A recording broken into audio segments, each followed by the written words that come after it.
Well, welcome to another episode of Dad's Old Car. Last week we looked at some hutmobiles, and Linda's got a story about a hutmobile and her mother. So let's have a look at this.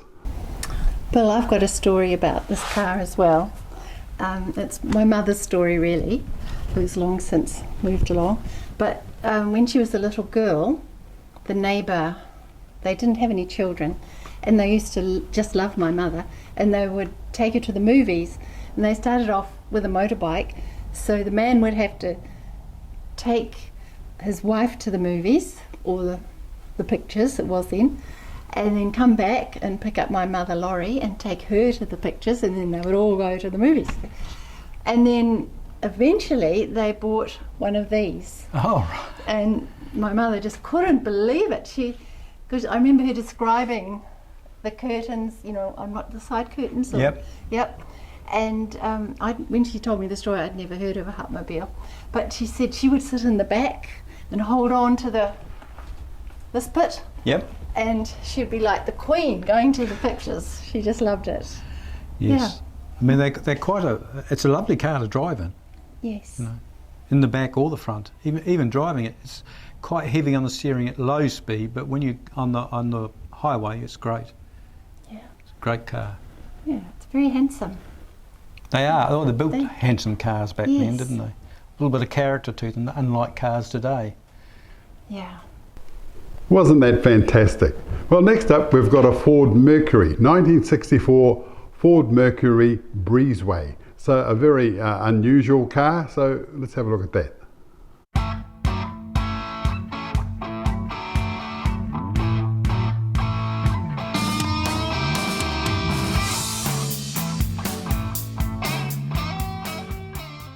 With me is Daryl, and Daryl, welcome to our little show. Thanks, mate. Daryl works at Kepler's, and Kepler's are the people who supplied our ute to buzz around the country and look at old cars. And thank you very much. Now, you've got this, I haven't seen one of these before. It's a very big car. It's a bit of a tank, yep. And the unusual thing about it, it's got the sort of the sloping window like an old Anglia. Yeah, old Anglia, the breezeway rear window that rolls down, yeah. Does it roll down? Yeah, it's half open now. Oh, okay. So electric window, that's where the breezeway, so it's a 64 Mercury Montclair breezeway, and that's where the breezeway comes from. And so you have the back window down, so the smoke can go out, I suppose. Yeah. People were smoking around Yeah, about yep, this time. yep. Yeah. So when you think of Mercury, when I think of Mercury, I'm looking at the old big round, it's like somebody stuck a straw in it. Yep. And blown it up Ford from the 1930s and 40s. Yep. And Mercury was top of the range, so as they come through the 50s, they got the great big grille. Yeah. You know, lots of chrome. Lots of chrome and yeah, vicious looking things. Yeah. And then they arrive at this in 1964. Yeah. And in 1964, I think the American cars have all, you know, the designers have, then they get to this and think, how can we do this different? Yeah. Yeah. And this is absolutely different. Yeah, 100%. So this is the 25th anniversary model. So they bought it back, I'm not 100% sure, but I think it was 63, 64. Oh, okay. They bought the Mercury Montclair back in. So yeah, for the 25th anniversary, and it's just got a couple of little different things like that rear window and bits and pieces. Sure, still got an aggressive grille. Yep, lots of chrome, plenty of chrome polish goes into this one. And I love that, just what these little chrome bits on the top here. Yeah, so when the indicators go, these lights, light up and stuff like that. Yeah, just little button there. Yep. Blip, blip, blip, blip, blip. Yep. Is it red? Orange. Orange, okay. Orange, yeah. Fair enough. How much room is in there? More than enough. So you get you, the kids, mum, 4 kids in the back. Yeah, we haven't filled it up yet. Oh, haven't you? We haven't filled it up yet. But if you like the people you're with, you could probably get 6 or 7 in there. Yeah, off to the pub or the party or whatever. And you certainly got enough room for about 8 crates of beer. Well, more than that. You got 10 crates of beer. You can definitely fit whatever you need in the boot. I think we should have a look at it. Come over and look at this boot, folks.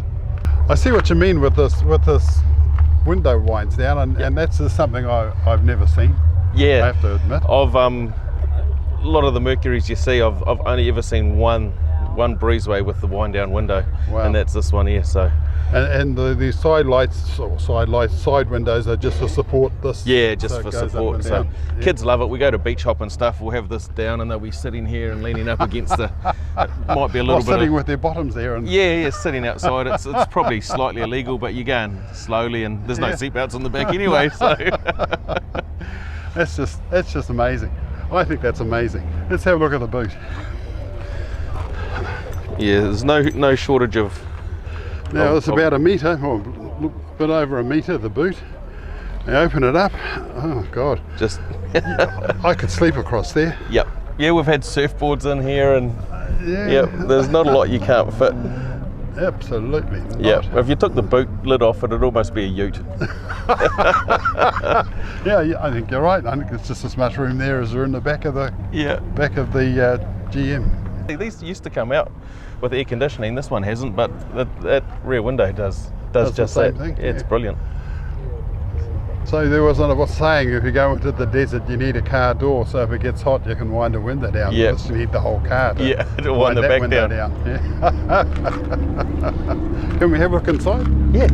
So that dashboard, it just Yep. looks like a typical Ford dashboard, Yep. great big huge, or any of the American cars really. They were like that great. We saw a Dodge the other day. Yeah. That was it was transparent. Oh, so yeah. the sun coming through the other side sort of lit up all the Oh numbers. yeah. And so That's you've got quite cool. fuel, oil, volts, and some And temperature. Yeah. Yeah, Yeah. nice. Is that an original radio, little push button radio? That's this. Yeah, everything's original. We haven't changed anything in it. Just that's how it rolled off. That's when it rolled off the factory floor. That's how it was. Wow.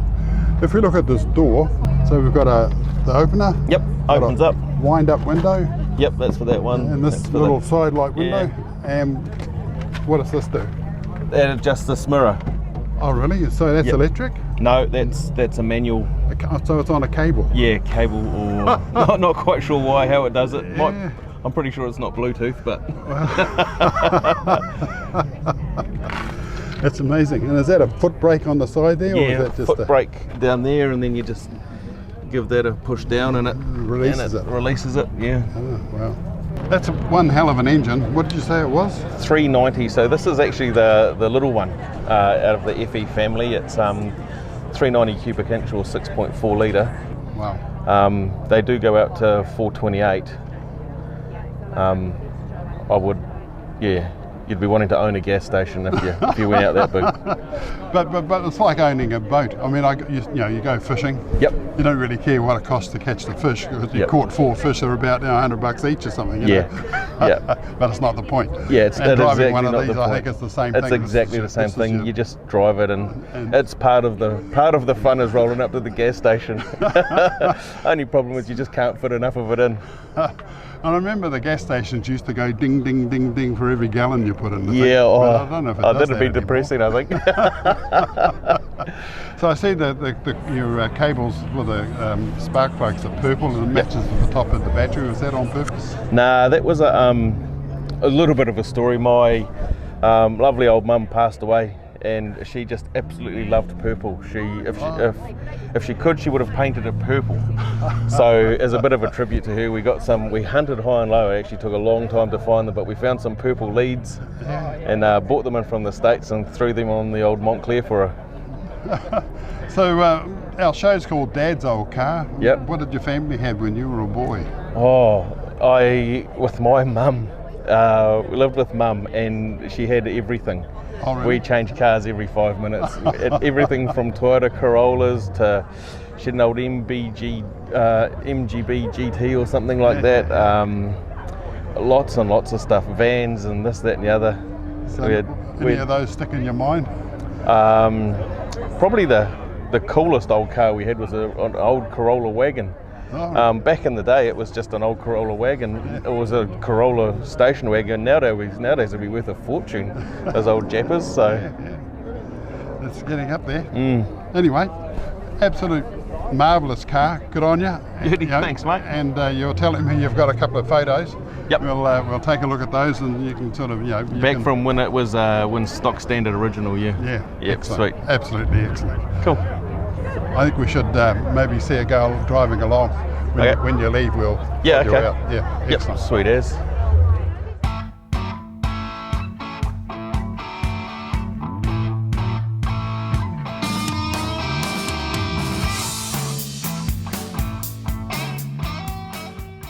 And finally, we talk to Michael Grieg, who's got a very interesting Riley.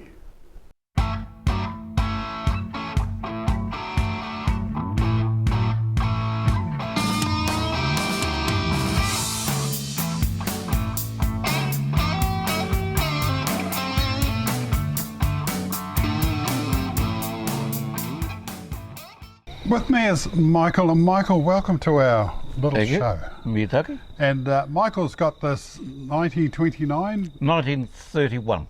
1931 Riley, and we saw a Riley just the other day with Baden Pascoe. He was quite passionate about his one. He inherited it from his doctor stepfather, I think. Yes, yes. Yes. And Michael, this is absolutely fantastic what you've done with this. How long have you had this? I started on the project in 1980 and it Wow. was completed as a car by about 1983. So 3 years? Yes, 3 years. Wow.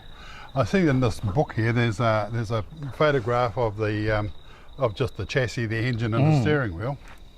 And the book's called Vintage Car Collections, Kiwi Vintage Car Collections by Steve Reed. And you've got a whole couple of 3 pages Yes, yes. with this car. With some early photos as well. Yes. So this is how you got it? Yes, yes, it is. Well, no, mine was it was a parts pile. So I had to ferret through it, and I was given the appropriate parts. And what my friend did is, as we put it together, we'd choose 1 or 2 nights a week, and we'd pick up the parts, select it, put it together so that I could push it home. And this was accompanied by sustenance that was required, which was tenant's beer from Mangatanoki, which is down in the Manawatu. Oh, okay. Yep. Mangatanoka. Yeah. Mangatanoki. So we'd start with the small bottles, and we'd measure our progress by the amount of bottles which were demolished. So luckily I just lived along the road so I could stagger home.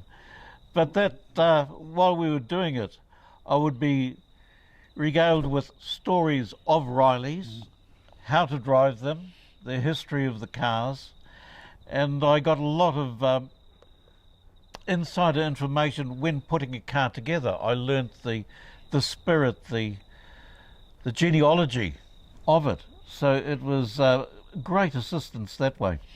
So Riley is an old company. Do you know when they kicked off? Yes, luckily we do have the details. It was from the early part of the 20th century. It was a German family that started this. Really? Yes. When you sort of think of Riley, you sort of think Irish for some reason. That's right. well, this firm, they did start it and then had to change their name and anglicise it. And they were a very close little family, and they moved all the way through owning the company until they were taken over by Nuffield in about okay. the late 30s. Wow. And they built a very kind of middle class sporting car. I just see this one here, it's got number 35 written on it, so obviously they race them. They're very well known for their racing. Even after the First World War, they developed some for specifically racing.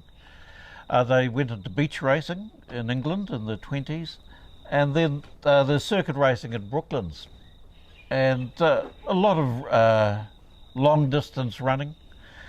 Very nice little sports cars, little 1100 twin cam motors. Then they made 6-cylinder. They were the base for the English company ERA, English Racing Wow. Automobiles. And hill climbs, I see there's a photograph here of travelling along a Yes, yes. This one gravel road. is at Pebblebrook, which is a quarry. at Wainui, Oh, yep. and there I'm racing up there.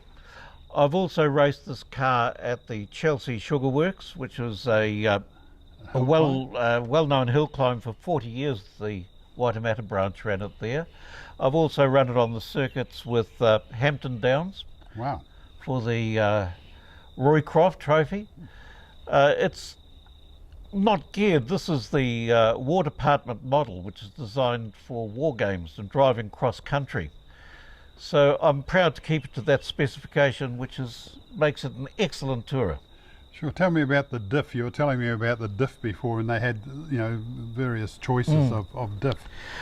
Well, they would change. The race cars would require something, say 4.25, say 4.5. The saloons and tourers in England in the 30s would look at 5.25. When they sent the cars to New Zealand, they wanted something for colonial conditions, something low geared, and they go 6-1. Wow. And then they would use 6.75-1, which was the original for the War Department, which enabled it to do cross-country work quite successfully. And it would just, if you took it from sort of point A around the South Island, for instance, you didn't have to change gear very often. Well, I would when you go up the really steep bits, but from Auckland to Taupo, I can do it in top gear. Wow. It's the gearing means when you come into back dirt roads, windy roads, it's into third, and then just push it and throttle steer the whole way. Wow. Yeah. So there's another photograph here of the man who owned this particular car first. Mr. J.O.S. Miller, who was the agent for Sheep Dip, the Sheep Dip company. Oh, he the worked sheep for. dip. He sold sheep dip. Sheep Dip. And coming to New Zealand to sell sheep dip, dip. you're coming to the right place. He, when the firm was sent him out, they also supplied the car, one identical to this, and that car did end up in the Matamata area, Te Arawa, and the second one he ordered is the one that I have, which travelled around the South Island, was sold down there, and eventually came up into the Dome Valley in the 1960s, where it was a farm truck, and from there in 1980 I ended up with the car, and I did go down to meet him, and he was an elderly Scotsman. He entertained me with whiskey and a small, one of those little Highland Terriers, the black and white ones you get for the whiskey bottle, and he had one of those. A little Scots Terrier. Scots Terrier, yes. He was a really interesting bloke because he told me what he wanted to do when he was young was be an engineer, and his father laughed at him, and he was quite upset with that. So when he came out to New Zealand, he started his own little engineering work, his own file and things, and when I met him he was making scale steam engines. Oh, really? And he had this little runway under the house that went into his car, which was a maxi, so he could push it on the railway line into the back of the car, and then he'd go off to those tracks. They'd sit on their little seat, and it would take them around. Chaka, chaka, chaka, boom. Yes, really nice old bloke. Yeah, there's another photograph of there with him with the next model up. Ah, with my car. Yes, yeah. Yes, and this is sitting in Hobson Street. The agents, Dexter Motors, were the ones that looked after the car when it was exported to New Zealand for him. He had ordered it, and on the front was what's known as the Ski Lady, which was a mascot. At the moment the car has a little wee owl, Ruru, the sign of intelligence Really? and knowledge. Is Well, that, I think so. yeah, oh, sounds good. But the Ski Lady was one that had a little Oh, right. lady skiing, and they were purchased as an accessory for cars as you buy them. I think there are a couple of those owls on the ones that were at the British and European display. Yes, Yeah, yes. yeah. They were aftermarket accessories that people had to have. Sure. These were replaced later by fluffy dice, I think. And also on Hobson Street, I think, were the Rio people, because I remember Shedaway, Calvin Shedaway, his dad bought a brand new Rio truck, but they also sold Rio cars as well. But they were in that same sort of of course. Albert Street area. A lot of those things, they used to assemble Bradfords up there. Really? And they would bring down the bodies and then sit it on the chassis and then go down. Wow. My first vehicle was a Bradford truck. Little two-cylinder pop, you know. Yes, and there's still a few of the javelins. Yes. Yeah, there's a whole museum full of them down in Nelson. We'll get down there shortly, folks. And we'll go through the Bradford and Jowett Museum. Interesting. And the Jowetts and Jupiter's. Jupiter's the sports car. The sports car, yeah, that's right. But the whole front went up on the Jupiter. Yes, like a big jaw. Yeah. They go exceptionally well for 1500cc. They do. Yeah. And that other photograph you've got hanging on the car there is the car running at Chelsea Sugar Works, and there's a younger driver. This is the typical Riley 9 engine. First developed from 1926, it ran through to about 1937. It's 4-cylinder, 1100cc twin cam. It has 2 camshafts, low in the block, inclined valves giving inclined at 45 degrees, giving what's called a Hemi head, and magneto ignition. Wow. And normally the next stage for me to do is to make extractors on this to improve performance. I'm looking at bottom end torque rather than top end speed. But these motors are used for racing even today. Yeah. I didn't put any trim in the car and just put plywood, which is easier to clean and look after. Sure. Yeah. There's a couple of are they valves on the floor there? These are adjustments for the brakes. That's the adjustment for the foot brake. This is the adjustment for the hand brake. The brakes are on a cable. So what you do is you tighten up the cable and you tighten up the brakes. Oh, okay. Yep. So you can adjust as you're driving along. And the little lever, is that something? Is it? The reverse stop. It's 4-speed, so it comes. Oh, I see. Lift up. Yeah. Right over across the side. into reverse. Yeah, got it. Well, and that's a little gate gearbox. I look at it like trucks yes. have those. Yeah. And silent third. Silent third, but it's a standard crash box. Sure. Yep. So you're perfectly suited to driving these because you're so familiar with a crash box. Yeah. And to drive it well, you learn to get that feel and the ear. It's part of the magic. This thing, yeah, all trucks are the same. Yes. Just listen to the tune and, you know. That's right, right. And that pause between the gears. Yeah. And I think Leyland's were the best for that. Yes, that's it. And when I try teaching people, you have to give that 1, 2, 3, 2. Yeah. Yes. There's a knack. There is a knack, and it's, as I tell people to drive old cars, it's a Zen-like experience. You have to relax as you get into the car and then flow with the magic of it. Yes. You've got a little copper, is it? Brass. It brass? should be painted black with white lettering. Right. And the engraving on the top is a charge rate for your generator. This? And it also acts as the light switch. Right. So it goes parks and headlights as you turn around. Yep. The big button at the bottom is the starter, so it's just pressure and starter. Yep. And on the side is the fuse. So just one simple fuse. And this? That's the horn.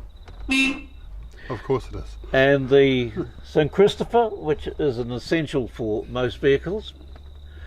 And that one has been with the family from our little Ford Popular from the 1950s. Oh, wow. So I've kept it in all the cars. Sure. Coming to this oval dash panel, we have speedo. Yep. I see it's got 5 numbers, so that means it's round the clock at 100. Yes, I only put the clock in not that long ago. For a long time I never had a speedo. Oh, okay. Oh, Speedo is only required on vehicles for warranted fitness after 1951. oh, okay. Yep. So I never bothered. So we have the ammeter, Yep. oil pressure gauge. Yep. This here would have had the fuel gauge Yep. and the clock. Tick, tick. And I have the clock, but I haven't bothered to put it in. This here at the side is a little wee lamp that comes on, would say a little dash light. So you can read a map. Yes. Have you got a means to sort of have a hood for this? Or is it always just open like this? Well, it's been like this for over 40, Oh, okay. 40 years. I'm going to talk to Pasco because it's the same shaped body, the same width. Yes. So I can use his as a pattern to make one. Oh, fair enough, yeah. I spoke to a bloke who had a convertible MG, I think it was, and he would start to rain, and he had his all open like this, so he would stop under a bridge or stop outside a shop or something, take his seat and go and wait for it to stop raining. And when he came back, he put the seat back in Yes. and off he'd go. What I do is I normally drive with a big coat on anyway, so it doesn't matter So if it rains. Not a Biggles helmet and a pair of goggles? No, because this actually keeps the weather away. Oh, And if you notice where you're standing, the height of the door yep. is quite high, so it's high up on the body. Oh, So you don't get cold, don't feel as cold as you would with other ones which have cut down doors. fair enough. So stand up and get in, curl 1 foot around to get underneath it. Curl 1 foot. Yeah, like that. Oh, okay, yep. And just move That's it on the other side.